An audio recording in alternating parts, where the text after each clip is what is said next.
After installation is finished, hopefully everything went fine with you. .NET Framework will also be installed automatically during the installation of Visual Studio.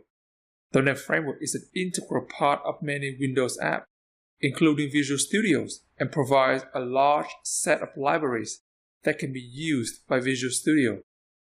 Let's launch it by looking for the icon in the Start bar, and I will click on it. You may be prompted to select the default programming language when launching the first time.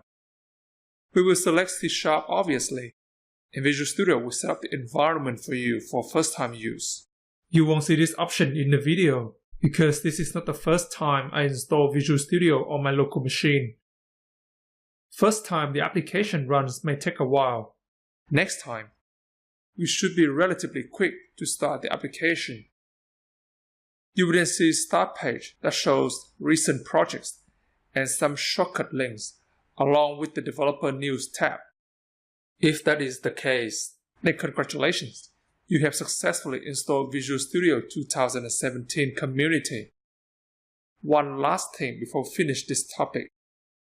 If you want to add more workloads after installation, you can easily go to Tools and select Get Tools and Features.